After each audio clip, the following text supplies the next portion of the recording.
มาบัดนี้ตกถึงยามฤดูแล้งสะแปงบ้านทางบ้านพี่ก่อไฟสีลมพัดตองเสียงกองสะดันหู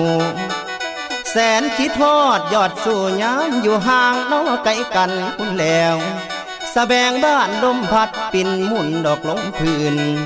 สุดที่ฟื้นทนใดอุกภัยเหนื่อยหัวใจพี่นางเอ้ยนางไงกูลาอายนี่หุ่นพรบ่พรบอกขานิ่งน้ำนองเจ้าเรื่องเก่าน้องข้างหลังคุณแล้วมันยังฝังในใจเสียจ้องจำเด้อจิตอายคำที่สายเคยเว้าไว้น้ำสาวเบิดทุกสิ่งคำเอ่ยคำให้คำความที่ยิ่งบอกนั้นยังจำมันแม่นบ่มาน้องว่าน้องหักอายสายบอกหักน้อจอมควันคุณแล้วที่สองเอาสัญญากันพี่บ่ลืมแต่คำคุณเคยนอนนุ่นตากน้องจะดอมเบาอมอมเบาอมอมลานางเอ้ยสองใจเฮาพร้อมพร้อมล้อมเขาแม่ใส่กันอดีตก่อนเก่านั้นยังค่อยบันว่าหัวใจน้อลาลาโดนปันได้บ่ไล่ลืมตื่มเต็มในสวงพี่หากคนดีแฟนอายฟังใจบอกใครเสื่อมนอกคำเอ่ยเบิดหัวใจให้น้องบ่เหลือแท้ให้แก่ไผ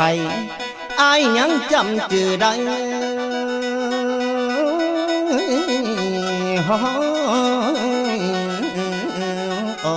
โอ้ยโอ้โอ้โอ้โอ้โอ้โอ้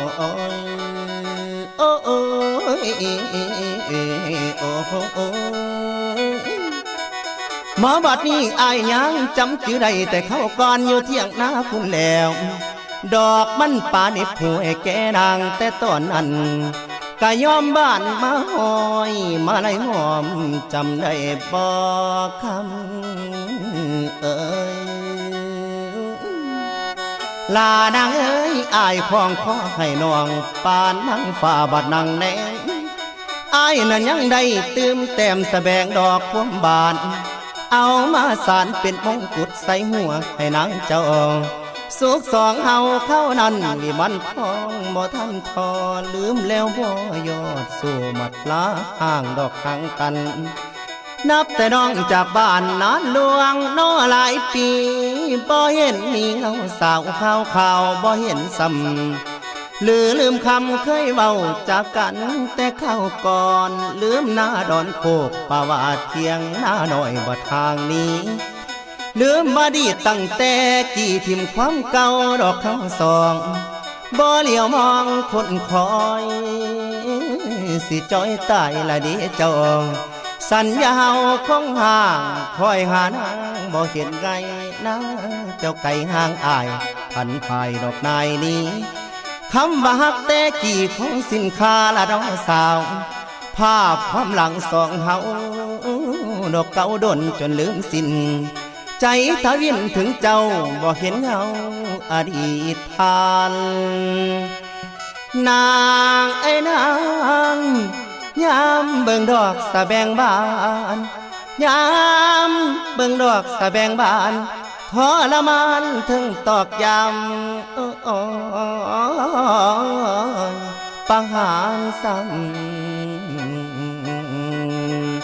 แม่นบ่ปานเด้อละนางโอ้ยน้อง